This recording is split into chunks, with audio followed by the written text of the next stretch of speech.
What's up out there?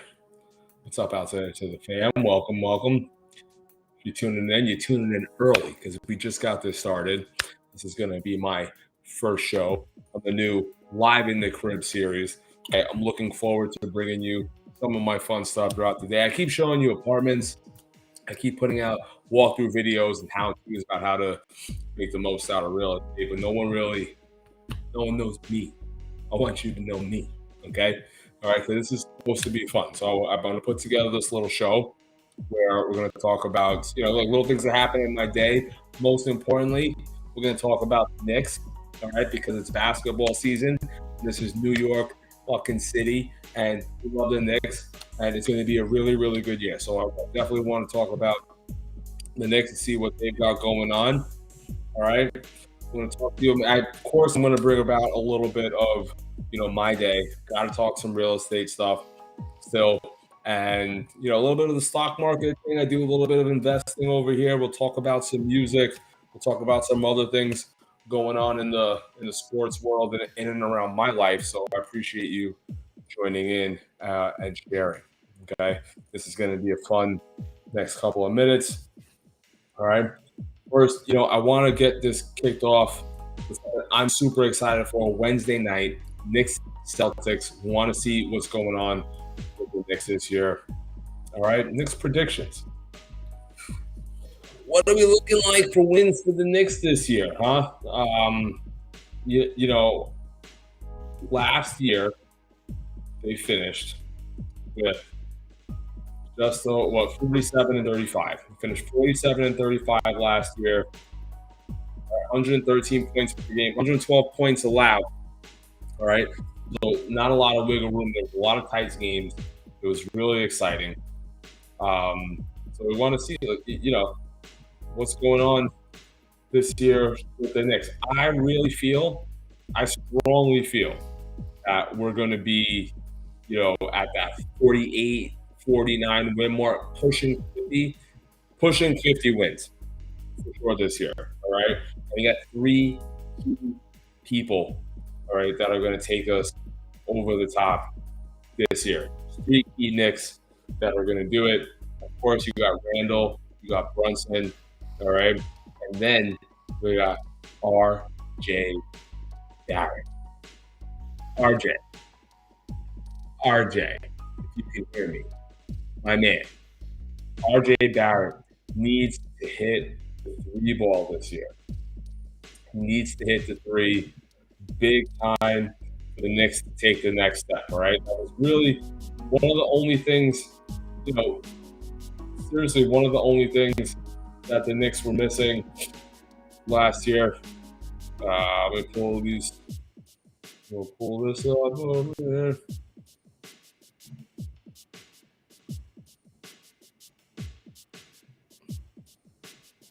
All right, we'll fix this up. R.J. Barrett took 5.3 points, 3-pointers a game last year. Only hit 1.7. All right, you got Brunson with 2, Randall at 2.8 points a game. We need R.J. Barrett and that 2 to 3 points, 3-pointers made per game this season for the Knicks to take their next step. Certainly going to need it against Boston because my little skinny Bron over there can knock down the 3, especially down the stretch.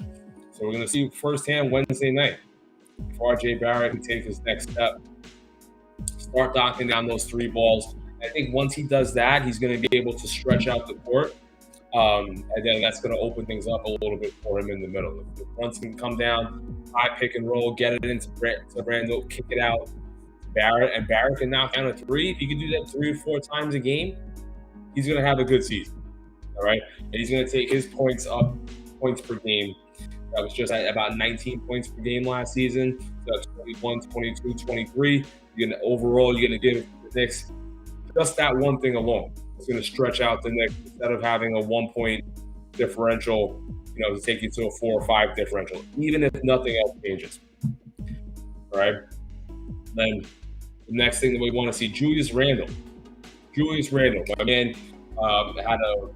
He had a solid year, but a rough year. If you're thinking about the Knicks fans, he wanted to do such big things. He wanted to come in so hard, Brunson got so on point, and really started taking over, especially towards the playoffs.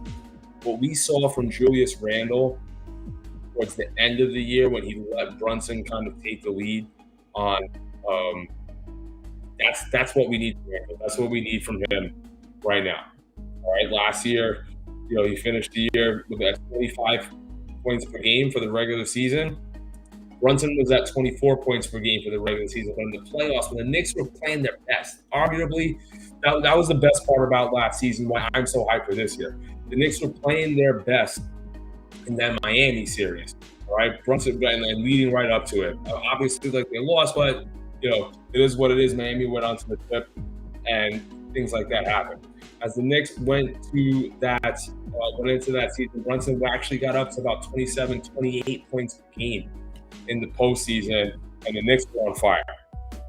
Randle, who was at 4.1 assists, was about 5 assists per game in the playoffs. That's why I need one more assist per game, a couple less points, let Brunson take 4 points, and hopefully Barrett can come out. And Julius Randle could be that rock, play that Draymond Green role. Not that the Warriors and the Knicks are in the same category. Don't at me and then tell me or anything that I said. Julius Randle needs to be in that. He's going to be really good in that Draymond Green role where he is not the star. He's going to support 2 all-star players and Brunson, hopefully Barrett, and then I think we're going to be in really good shape. If they can do that over the next couple of weeks, we're going to see soon. It's Wednesday, baby. It's Wednesday. It's so exciting. NBA season has started. Can't wait. We're going to be on here live, watching game with you, doing a little bit of play-by-play. It's gonna be my first time doing play-by-play, so don't kill me if I am terrible at it. All right, haven't done a lot of live shows before, but super excited to get that in. Over there, Jalen Brunson, baby. Let's see what he does this year for the Knicks. We got him projecting 27 to 28 points per game. That's going to be all NBA this year. Let's go, Jalen Brunson. Okay, let's see it happen. Right. And you guys got thoughts on the Knicks? You know what's going on? Drop me an app. Drop me a line. You hit my email. My email's in that banner too. It's me@RobbieRib.com. Throw me an email. Let me know what we want to talk about. Whatever you want to drink. Keeping it real simple. It's a Brooklyn Lager Oktoberfest because it's October, whatever you want to call it. Monday night, got the football game going on in the background. I realized I cannot talk live or play live clips of the NFL game because I don't want to get kicked off of YouTube and switch for copyright infringement. Yeah. See that game. The first fumble of the game, I don't know if you saw right on the first drive. McCaffrey got an oblique injury. He almost didn't play because he had an oblique injury this year, but he toughed it out. But what happened? Vikings wide receiver came hit him right in the gut. Boom. Just like that. Fumbled the ball the first drive. Vikings went up 7-0. All right. I had the Niners at +5. -5.5 today. Wasn't a great week. DeAndre Swift not getting a touchdown because Jalen Hurts is a fucking ball hog, and Curtis Gainwell wants to, do a little spin-a-rooney and get in the end zone in the fourth quarter when it should be your star running back. All right, cost me a nice +760 parlay yesterday, where I had Hurts +225, Tyreek Hill and DeAndre Swift scoring a touchdown at +763. That was going good until Curtis Gainwell did a little spin-a-rooski, and you don't get your starting running back the ball on the goal line. Love when that happened. But it was, it was a good game. And then now I'm losing again because the Vikings are up 19-7 in the third quarter. And Deebo Samuel That's rough. I mean, you could see how big Debo Samuel was for the Niners and not being out of this game for them to only score 7 points. We thought last week that that was going to be the Niners' bottom when they, when they lost. They lost. The Eagles lost in Week 6, and we thought for sure they were going to bounce back here against Minnesota. But Minnesota's coming to play. They don't give an F. They don't give an F about you and Kirk Cousins going in. All right, we'll see what happens now. Niners got the ball, going to start driving down towards the end of the third quarter with 6:59 left. 19-7 Vikings in Minnesota in that game. All right, what happened today? Bump a little bit of music more.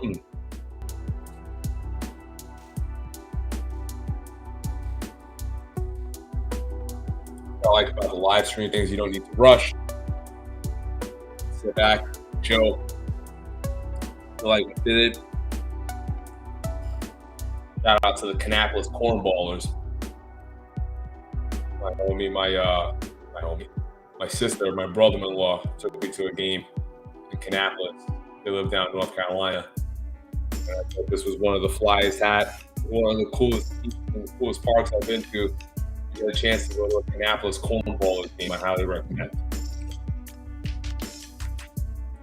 What else do we have on that? Oh yeah.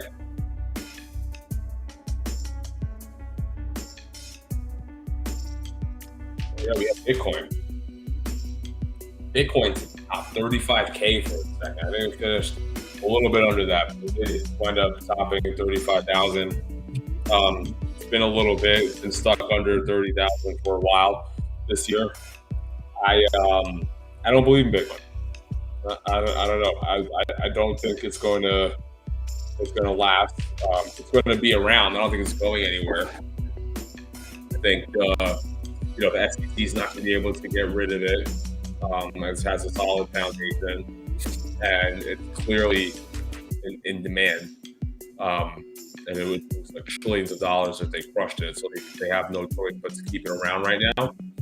But I don't think it's going to go back to that $60,000, $70,000 number, where it was, 2020, 2021. Excuse me, when all that hype was going on. There's a couple of things that I think are gonna stop it. Okay, one, I don't know if you saw, some Citigroup actually just launched their own form of blockchain. So this is speed up payments. Citibank has large international banking presence. A lot of Europe clients. And the biggest thing that blockchain technology actually, moves to help is that it speeds up the transfer of cash from, between country to country. So blockchain is a huge, monumental, step in finance. But, Bitcoin and cryptocurrencies and meme coins, things like that, and you have like Ethereum and Litecoin and all that stuff. The specific coins outside of the blockchain technology, the specific coin, I think are going to wind up going to zero, no value. Not tomorrow or in 2024, but at the end of the day, you already see it now where these huge banks, like Citigroup, are going to use blockchain technology to speed up infrastructure. To speed up payments and basically do the same thing that, with low risk dollars backed by U.S. governments. So I don't see any need for any specific cryptocurrency in the market. Blockchain technology, huge need. Specific coins, like, do we need Bitcoin? Like, no. Is Bitcoin going to make your life easier or better? Like, we go get that chopped cheese. You get that bacon, egg, and cheese. Like, is it easier to buy it in Bitcoin than it is with $3.50, $4, $5? It's not. Like, how fast do you want to check out? I don't know. But I don't think it's going to make a huge difference in the life for the vast majority of people. And then the other thing is like, why would you want to lose out on, wealth building things like interest, right? Like interest and, being able to loan, buying an asset with US dollars, having that asset build value, being able to borrow against it. Why would you want to step out of that system? It makes no sense to me. If you want to have some and have some on the side, you know, great. You can play with it. Buy it when it's 25,000. Sell it when it's 35,000. Take your profit. Watch it drop again to 25,000. Sell it again when it's 35,000. For sure. And then absolutely, play with Bitcoin and cryptocurrency. It could be really good in mass, mass player gaming models like Roblox, Minecraft. The new Starfield game just comes out. Having a coin in that game where you could buy and then in the game is super cool because it's really trash. Like I would love to be able to in-game make a purchase and not have to do it, in your Microsoft or PlayStation store before you go into the game. Like how dope would it be in Grand Theft Auto to go roll up and buy something in the shop that you actually could take with you in the game? That I'm super hyped for. I'm right, to use that technology in a game. But what it's going to wind up being is a coin just for that game, and the only people that are going to be buying into it, the blockchain technology to be used in the game, like NFTs as well. That technology is valuable, but having it to use that in the real world is just unnecessary, if you ask me. All right. Background technology, good. Front end, whatever you want to put on the coin on there, probably not that valuable. So Citigroup implementing blockchain technology. Also, I'm not sure if you know, but JP Morgan Chase, Bank of America, Wells Fargo, I know for sure earlier in the year we're having, I know for sure. I know I heard reports from very reputable sources. Bill Gross being one of them had reported on this, that they were coming together trying to figure out if they can somehow make some type of combined stabilized coin so that way each bank can have its own one, because there's so much, like Zelle. Basically, they want to speed up Zelle. We think Zelle is fast, but Zelle only works with a small amount of money, and it only works country to, pretty much country to country or within the country. Having some really fast coin that could go between other bank accounts, like a USDC kind of like stable coin thing. So that's coming out. I think once those things kind of out, kind of the big, DeFi, removing from the infrastructure thing. Like once the blockchain technology is in the infrastructure, where are you going to go? Hide your money and do what with it, right? I don't see anything, nothing really bad about it, but I don't see it as being, the blockchain technology has already changed the financing sector, and it's already moving towards that. I don't see a place where one specific coin is going to rise up and take over money as we know it today. So just my thought on that. But big ups to Bitcoin for talking 35 G's today. Can you make it to 40? Let me know if you do. I don't have any Bitcoin, but I would fucking sell it in a heartbeat. I would sell it in a heartbeat. Second that thing hits like 36, 37,000. Sell your Bitcoin. I bought a PlayStation with Bitcoin. I bought $100 about in 2019. That shit doubled up. Sold it. Took money out. Went and bought a PlayStation. Put some more money in 2020. Price had dropped back down. I bought somewhere around 19,000, 30,000. Sold it. Bought a new Xbox. Played with Bitcoin like that. Cheered on. Let's go. All right, get to 40,000. I don't got any money in there now. I moved my stuff over to regular, get some big boy stocks, and yeah. But good luck with that.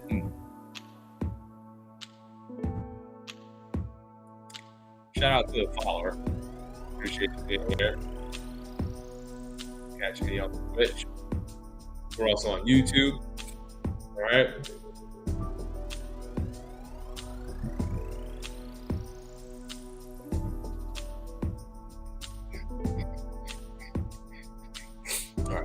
because I am a real estate professional, no, I'm not going to pitch you on the value of selling a home today, but I am going to talk about this NAR, which is the National Association of Realtors Antitrust case that's going on. If you're not familiar with it, a bunch of people have petitioned. They're saying that realtors are price fixing broker fees and doing so through the National Association of Realtors and the MLS system that realtors use. So speaking from experience, I've done this before. I've bought and sold homes as a broker for people. I've been on the buyer side and the seller side. I personally don't think that it's not fair.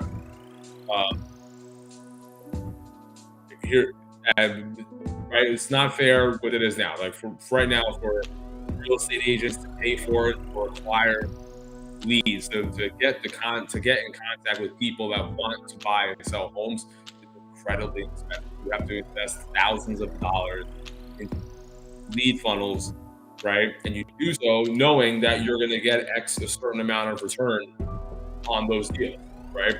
So I used to pay Zillow $700 a month for space in the 10841 zip code in New York, which is Westchester County, right above the Bronx in New York City. Great leads were coming in through there. I would pay them $700 a month, and I would get about 6 leads a month. 6 phone calls.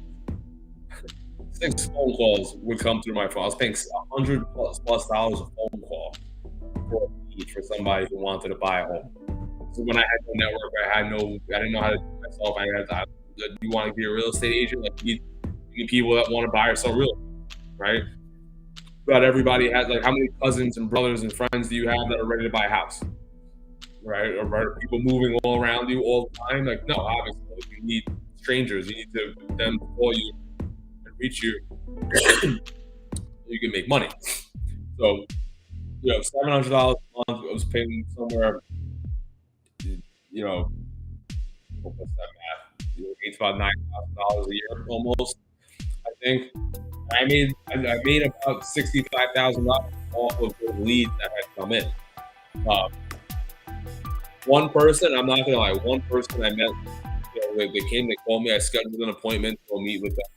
They called me on Thursday, I was with them on Saturday. They didn't offer to buy that house. They called, right? We followed up, showed them a couple more homes. The home that I was going to make an offer for was $875,000. It was a 5% commission split. It was a 5% commission that the seller's agent had negotiated with the seller. That when they sell the house, you're going to split 5%. 5% of that is going to go to the agents. Market your house. That person paid money in marketing the house. They finished it. They got photographs of it. They fielded all the calls. They put it on the MLS. Right? They coached the seller. They put it up there.